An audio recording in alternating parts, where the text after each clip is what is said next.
That was a little loud. This was one of the casualties of the 2020 movie Pushback. It was supposed to be released in early 2020. And I was excited for this movie. Produced by Guillermo Del Toro, directed by Scott Cooper, and boom!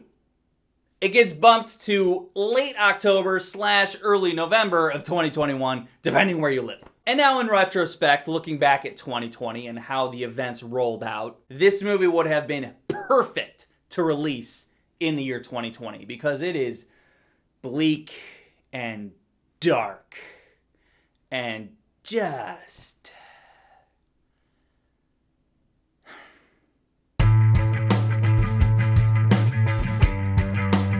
Antlers takes place somewhere in the upper northwest Portland area. Let's just say Forks, Washington. As a Twilight joke. Sorry. There's a 12-year-old boy whose father and brother have been attacked by something, and now they are becoming something beyond human. This poor boy has to do what he can to satisfy their hunger. Was that like a strong Chicago accent right there? Satisfy. Satisfy. Satisfy. Satisfy. Satisfy. Satisfy. Huh.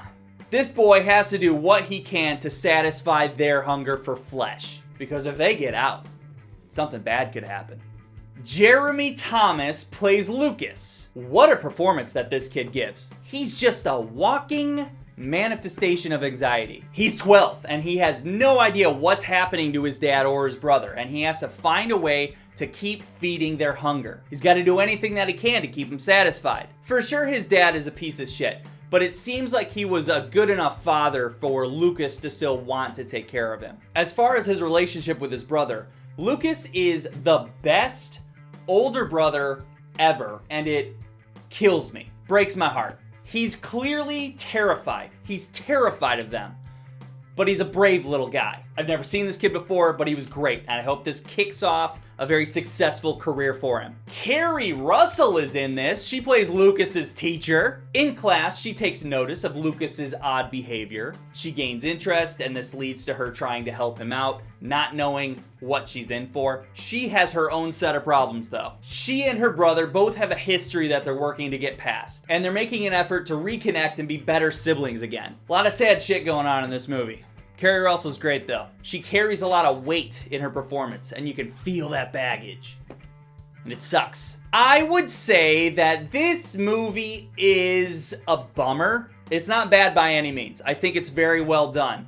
But there's not a shred of happiness. I don't even think anyone smiles throughout the movie.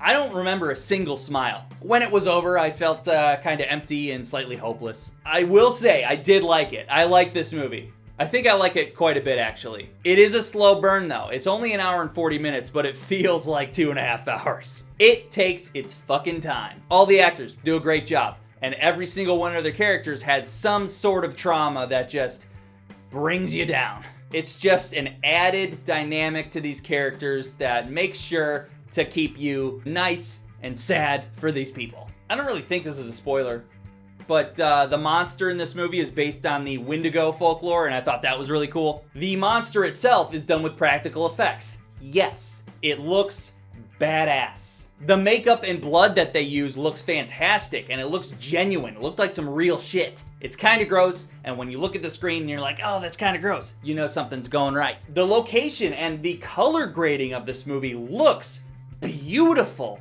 in a dark and melancholy kind of way. Everything is gloomy. Gloomy movie, gloomy setting, gloomy characters. Gloomy. Was it scary? I'm not gonna lie. There were some very tense moments that got me sweating a bit. It kind of freaked me out a bit. Yeah, I'd say it's kind of scary. So yeah, it's a little slow and it's a bit predictable, but I enjoyed the ride. If you're a big horror fan, then yeah, it's worth seeing in the theater for sure. If not, then you can just wait to watch it on a rainy day.